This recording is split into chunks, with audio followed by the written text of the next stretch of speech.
everyone, welcome back to the channel. Got a little something different for you today. I've been curious about how helpful JUCO recruits can be, and so I wanted to kind of dive into it. I dove into it a little bit on my own, a few months ago, but I just did one season. I remember coming away from that not being impressed by JUCOs, but I forgot the details exactly. So I wanted to run through it, and I wanted to document it, not just for me, but for you as well, in case you're wondering the same thing. So in this video, I'm just concerned about numbers. I don't really care about realistic recruiting. You can see I got Georgia here. They're the best recruiting program. My goal is to just kind of unearth some of the data around JUCOs. How many gems can you expect? How many busts? What will be the percent of dev trait, impact, star, elite? What's the average overall? That kind of stuff.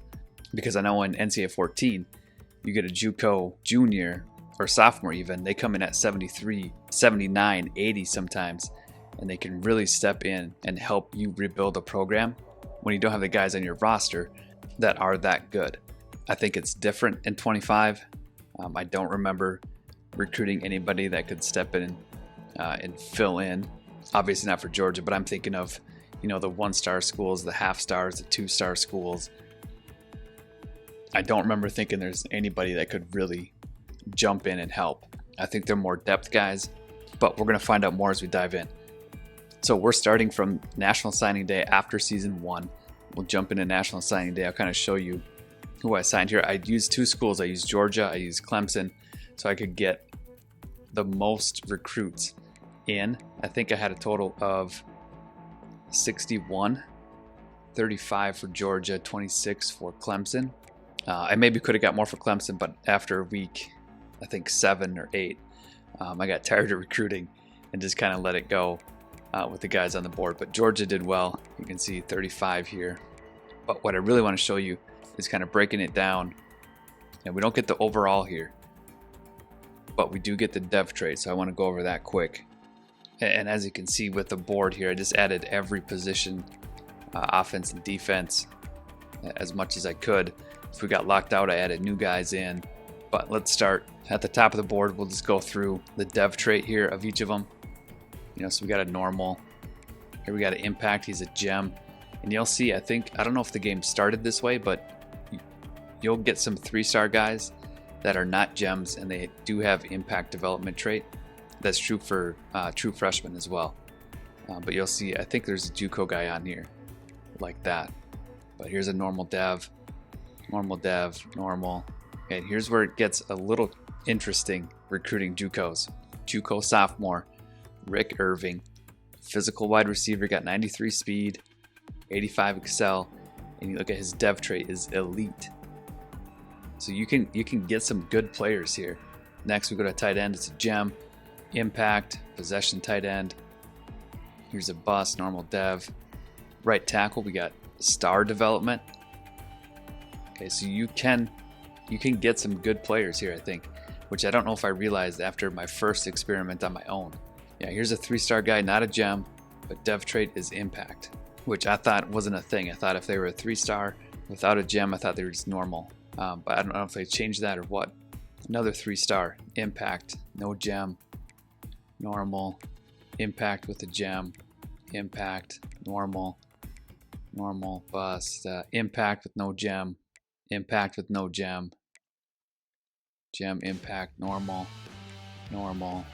Here's another star, physical wide receiver. So if I'm building a program, maybe if I luck out and get this guy, I don't know how much time I would spend scouting JUCO guys, but it's probably worth a shot to add, 1 or 2 to your board and see if it works out, especially if it's a position where you need depth. Here's another 3-star, no gem, impact. Here's another elite, right end. Okay, so those guys are out there. This guy is a junior.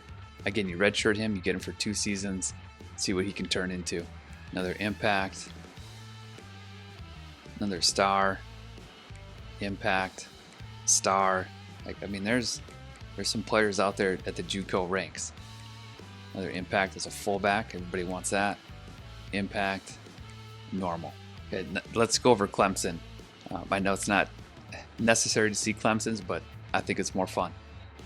All right, Clemson, here you go. Impact, normal, Here's another star dev running back.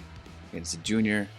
Definitely, I think redshirting your JUCO guys is probably going to be imperative if you want them to really turn into something. But, at the same time, if you're a small school, we'll see what Sauerbrunn comes in at here. I'm guessing it's going to be like 68. I think that's around the average. I haven't really done the math, but that seems to be about where most guys come in at. But at 68, star dev, is that enough to have you start him, or do you want to redshirt him? More normal dev guys here. Impact gem, normal, impact gem, normal. Here's elite tight end, 3-star JUCO junior. He's a blocking tight end. Again, I didn't think there were going to be as many impact, star, and elite guys, but I'm guessing it goes right along with the percentages for incoming freshmen, right? The high school guys. Here's a star dev right guard. Here's another elite. This right guard at star dev, he's a sophomore, right? Definitely would like that. But again, keep in mind, I had to recruit and scout. I think I looked at 86 JUCO guys to get all this information. Starting out as a 1-star school, you probably don't have the funds to scout these guys, but maybe this information helps you decide that it might be worth it to target a 3-star guy. Here's the impact guy. No gem. Impact gem. Normal. Impact. No gem. Another star dev. Middle linebacker there. Normal and impact. So those guys are out there in total. Like I just said, I looked at 86 JUCO guys. I didn't really discern sophomore, junior. I didn't break it down. But within those 86, I had 31% that were gems. And then I had 33.7% that were busts. And I don't know what the percentages are for the high school guys, but I'm guessing it's right around the same. I'm assuming it's going to be, 33% gem, 33% bust, and 33% that is neither gem nor bust. It could be, I also think it could be 30% gem, 30% bust, 40% regular, but I don't know. I haven't done the numbers. If anybody has, drop it in the comments. So I think 86 is a good sample size. Again, the reason I did 2 teams is so that I could get that bigger sample size rather than just one team, right? I was able to scout way more guys and really get more information. I was hoping I could just simulate through a season, and then at the end of the season, maybe just take a picture of all the JUCO quarterbacks and see where they signed. But you have to be on the guy. Maybe I'll show you in the next section here, but you have to be on the player to see where they signed. It doesn't show you. I thought it would show you on the left-hand side. Then here, let's pull this up. So let's go to the guys who signed. All right, I thought I could go to Jamison Speed, and I thought it would show me Georgia Southern logo, where that lock sign is. But again, you have to be on the guy. All right, it doesn't show me where they sign on the far left side of the screen, which I really hoped it would, like JMU. I wish it showed a logo where they signed. So from this page, right, I could sort JUCO. Well, let's go by position. I could sort by these 3, and I could see where all 3 of them signed. Right, and then I could track those guys and get more data. Right, running backs, I could see where all the running backs signed. I can click through, and oh, we got to go to 3-star here.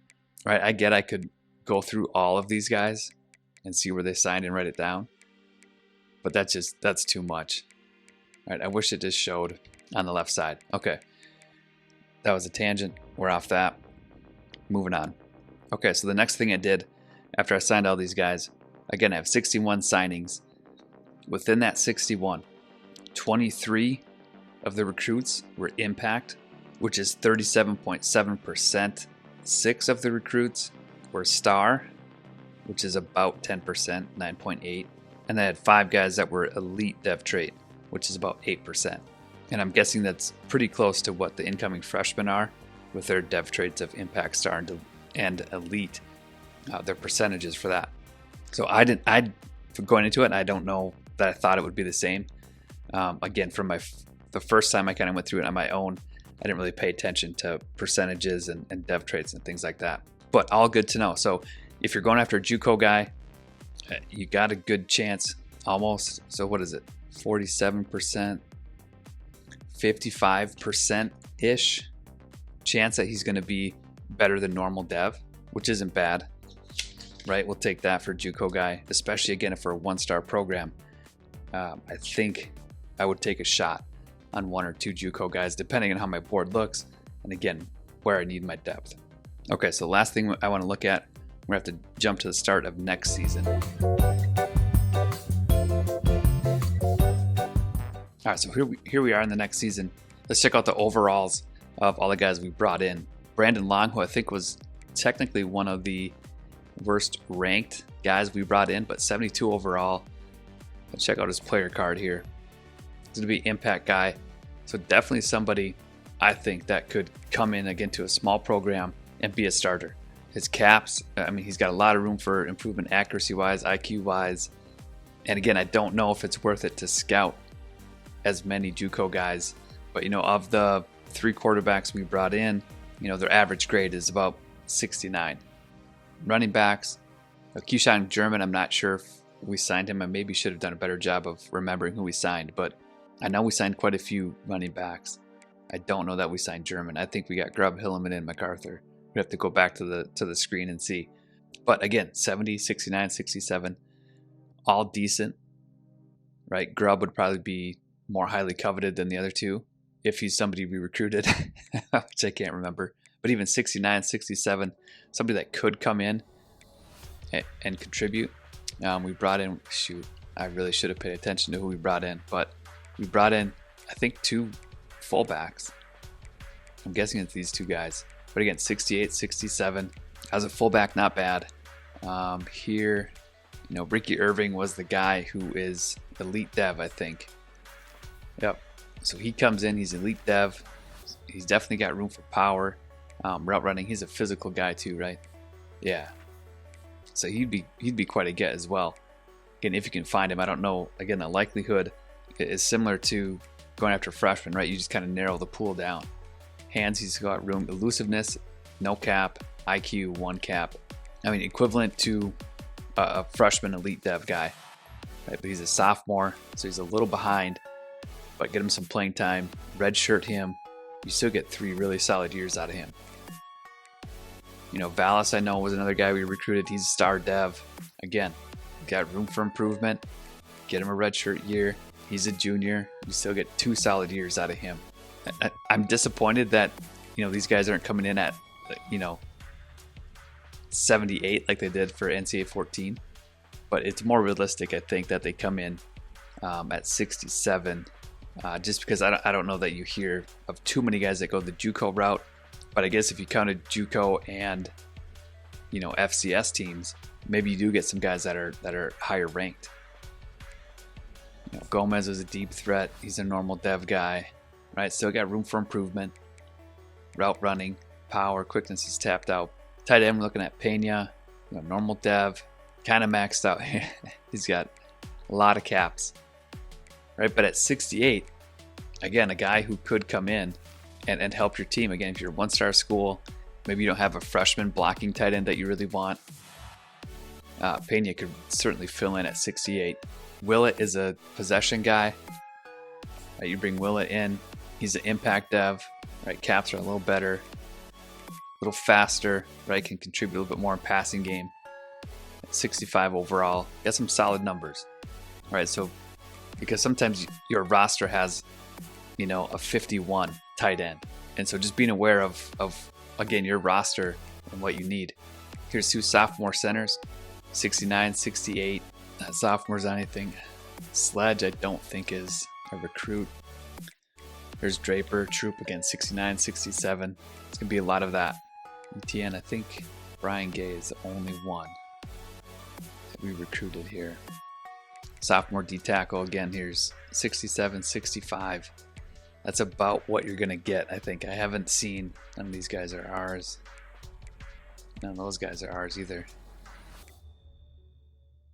corner 68, free safety 69, 68. So you're right around, again, mid 60s as an average. Again, I didn't do the math. I haven't added them all up. I haven't looked at everybody, but just wanted to get a general sense of what you're getting with JUCO guys. And for the most part, you're getting, again, let's look at Tevin Ivory, 67 overall, normal dev. All right, you got some room for improvement. All right, little accuracy, power, elusiveness. So they can develop probably low 80s, mid 80s is my guess. Let's look at one of these running backs. MacArthur, normal dev. Again, a little room for improvement. I guess they're coming in, everything's going to stay the same as with freshmen, I think. Or not stay the same, but the percentage of gems, busts, I think are going to be the same. The percentage of each development trait is going to be the same. The amount of caps that come in with those dev traits is probably going to be about the same. That's what I took from it anyways. If you took something different, or if you've done this before too, let me know in the comments what you found, or maybe what you saw from this video, anything that stood out to you. And with that, that's all the data I wanted to show you. That's everything I wanted to dive into. Again, I just wanted to get numbers. I wanted to get an idea of what we're getting when we go after a junior college guy. And I'll hammer it home again. You're going to get a mid-60s guy, can develop into maybe a low 80s guy for the most part. And you can get surprised with an elite or a star dev guy. But I don't think it's worth it to scout a lot of JUCO guys, because you're not going to find a JUCO guy who is 80 overall. Right? You're not going to find a JUCO guy who's 75 overall. Right? The max I saw was 69. Actually, the QB was 71. 69. 72 with a boost. 69 overall. I think that's the max. I think 69 is the max. So definitely worth it if you're trying to build depth. Not worth it to scout and go after a lot of JUCO guys, but identify where your biggest needs are. And again, these guys can come in and add some really, I don't want to say really good depth, but some good depth for a half-star, 1-star, 1.5-star, 2-star school. I think they can be helpful. So after all that info, will you target JUCOs on your rebuilds? Let me know in the comments below, and I will see you in the next video. But until then, keep gaming, keep growing, and keep celebrating those obscure victories. Game on.